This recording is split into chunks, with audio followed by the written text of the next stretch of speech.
just making sure, keeping his top lane body safe, as Faker doesn't get baited in, especially... well, you say that, but actually he does. The Vanguard's edge comes in, and now he's trying to escape onto the minions, and even through that damage, he will survive. Doesn't even have to flash. Totally calculated, says Faker. Scaling characters look like early game powerhouses. Yeah. And individual plays like this, punishing overextensions and attempts from T1 to try and punish someone face-checking a brush. Now trying to fight his 4 vs 5 with this deficit is doomed. Could even argue that with Sep it will be doomed as last-ditch effort. Here we go once again. Ruler, he's got a stopwatch, but the stopwatch in a dream. They'll be dreaming about game 2 as T1 will be taken down at game number 2 and bring us to 1-1 and keeping this series very interesting as I believe I heard the music start. No, we're not turning on the music yet. So here we go. We jump back into this one and T1 picked up the win. Gotta go for the Here, trying to get that damage on the Rascal. The bounce is not quite enough. Another teleport's coming in from Keria. As you mentioned earlier, the unsealed spellbook. Keria trying to make this happen as he blocks the hook shot. And the stun will be dodged as well by Faker. And that's gonna be the turnaround here as Faker picks up a kill. And now Owner with the red buff. He's level 6, misses the spear. One more auto could do it, and he will be able to fear. The Baron and called recall will come out. Is it on time? Clay to cancel! Oh, he goes! No! He can't cancel it. Jinx is back here. They're still trying to kill the turrets, but I don't know if they can. Ruler's got some room, but it's not enough room. He has to get away with the Gale Force, and the Nexus is up as he's running in, but now he's getting flashed on, and Teddy will take him down, and I think T1 just barely held on to this game.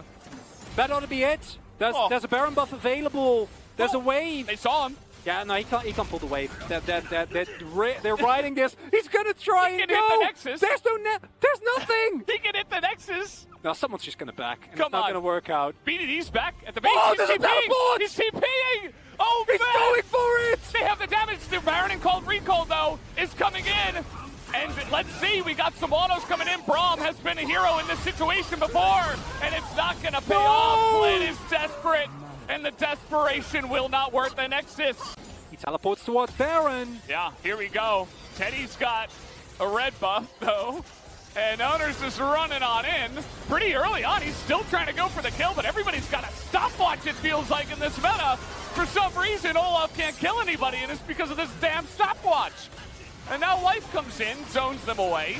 Kana still has his combo. Teddy's still alive, and this is 5v2, but a couple of very scary members on the enemy team. They're getting poked out here. The wind wall seems to be down. Is scary. Here comes Kana, no knock-up, and now we got Faker in here. The Baron goes the way of Gen G, but the cleanup is coming in for T1, and more stopwatches come through. Kana is just going to go down, and Rascal is playing an awesome game here.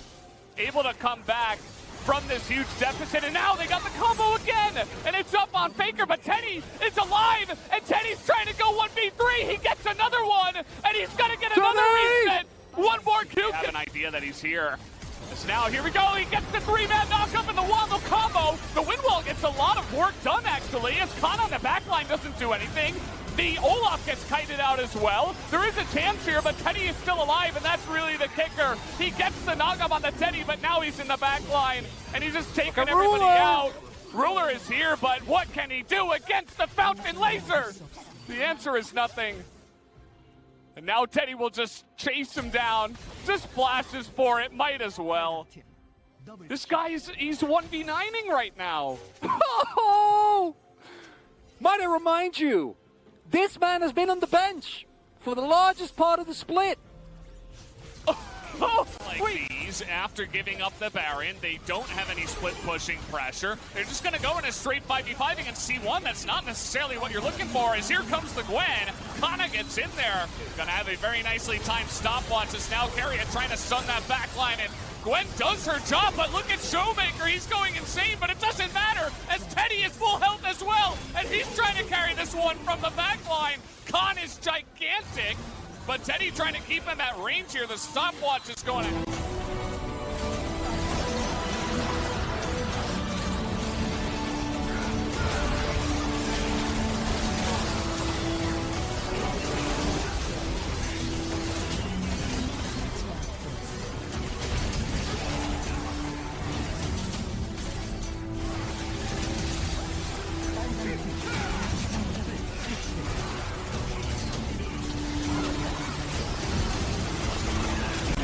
canyon on the top side of the map overextends. Now, I think what happens is... Oh, no, never mind. I was like, maybe he tried to teleport, and no, they tried to dive the Fed cannon.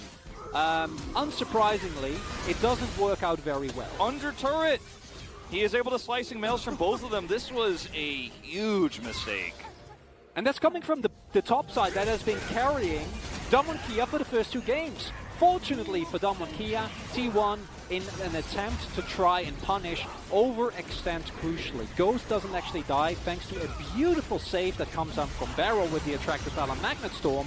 And now you can see the value that Kalista can have in these extended skirmishes where people aren't actually able to lock her down in the single combo, and a lot of gold going over the Dom that didn't need to be given. Yeah, if you end up... Again, Khan's gonna get flash stunned, and he will flash away from this one, but is there enough damage? As he's trying to just kite this one out, he knocks him into the arrow! Are you kidding me? And that's enough to keep him safe. Baker will be able to secure that kill eventually, you'd have to imagine, and there it does go. But look at this Viego go wild now. That Showmaker gonna take down his GA. He's got a res, yeah. And the poke is here. It's still here for the side of Dom when the volleys rather are coming out from the ass. And Baker says, okay guys, let's just go, and burst down the dragon. They've got control wards, they can control this vision and this choke point. The poke comes in, but again, at the same time, it's like you're on the opposite side of this poke. They're just trying to get the smite down on time, and with it coming in, but Showmaker has the damage, and he takes out 2, but the Infernal Soul will go the way of T1. Can Owner and Kana salvage it? No! Dom1 wins the fight, and they're teleporting to try to end the game. 36 minutes in, they win a fight. 2 risky plays off Realm Orbs back-to-back from T1 backfire. What a tragic way to go out. They had such a lead in this game. It started to fade. They lost vision control. Then they made 2 Realm Warp plays that did not pay off. And it's a tough call. The reward is high if you win this. Well, chains connect onto Summit. He is out of this fight now as Morgan finds the stun, but there's the lantern. And it's going to be a 50-50 on this, and it is going to be secured. Viego immediately falls down. Summit cannot participate in this one. Emperor's Divide for the disengage out of Fate, but Chovy just walks past the wall, and Morgan will pick up the 1-2 punch. Hanwha have finally woken up in this game, and Morgan is going to have Summit delivered to him on a silver platter. And now Effort gonna get stunned. Beautiful flash from Vista to weave through the minions. It's a triple kill. And okay, Morgan, let's see what your Camille has this game. Very deep teleport. The Baron is just that little bit too slow from Live Sandbox. I did kind of like the idea, but Moonlight Vigil comes in. Deft is just 1 versus 4, diving into the pit, trying to stop this Baron. And he's not gonna get taken down. Yes, they lose the purple worm, but it looks like they're just gonna murder everyone. It's a Quadra kill. He was just by himself. 걔네 잡았어.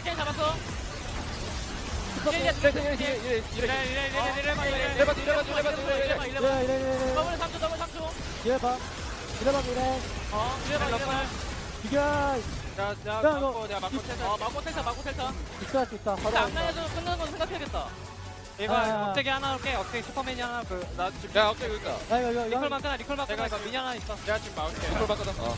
이거 이 라인 간다. 야 뒷패됐다 이거. 찍었다. 상대 쓰레기야 지금. 상대 쓰레기. 나이스. 저거 위험했네. 오우야 바로 우리 다시 천천히 하면 되겠다. 그래서 다음 판 잘하자 다시. 나이스 형들. Push.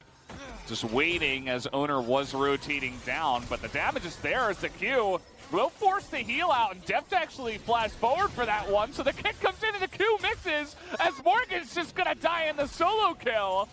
As now Deft is gonna be able to just walk away from this one. Keria not able to get the flash hook himself, and it's just, I'm trying to see the lines here. If you catch my drift, I mean, Chovy, you got 1 chance. Gotta have to be now. Hey, they're gonna get Owner into the wall, but immediately Morgan just dies.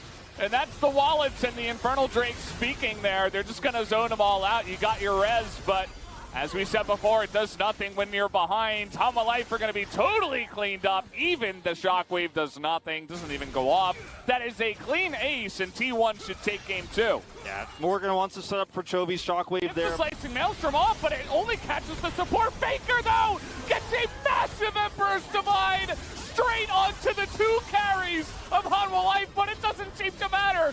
Willer is here, Morgan's here, they're trying to fight it back. The big flawless duet comes in, and Willer is getting the resets now somehow, but it's not gonna be enough, and Faker lives with just about 50 health as he carries the team in such a crucial fight. It was a closer fight than it needed to be because, again, alive here. Don't want to give T1 two drinks. Oh, Keria, but instant flash comes in from Deft. And the Chains of Corruption, and Keria, he's just on the wrong side of this fight. He's going the wrong way. He's like, oh, I thought we were blue side. We were blue side for 4 games, and now Owners super deep in there, and the damage comes out from Willer, and this gigantic Viego is on the chase. He's looking for more. We got Mr. 200 Years on the opposite side. Gumayusi trying to make it go, but Vista gets it going, and Faker is trying to 1v4 now, and he will be able to. He's creating the front line for Gumayusi on the Aphelios, and he's going to keep this fight alive. Chovy's just barely going to get out of here. It looks like Faker still doesn't have his dash just He'll yet. have it. There it is. Yep. And no dissonance, no mana here. He's got a Crab Rave, but he doesn't have a be able to use those tools to get away. And Hanwha Life Esports still, you know, keeping this gold deficit fairly small. Morgan, by the way, he teleported to the top lane for, I'm really not sure what reason. Maybe he thought he was getting dove and he wanted to escape. That's my best bet. As now we're trying to get on top of Gumayusi here, and Deft is going to die. Vista extends so deep, and Gumayusi just laughs at him, and this might just be the way the game ends. Faker's going to survive. And it's something to fear, you know, going into Worlds. So many players were hoping that T1 lost. And I'm not talking about fans, I'm talking about players from play-in regions, because everybody wants to play against Faker, right? The greatest player of all time.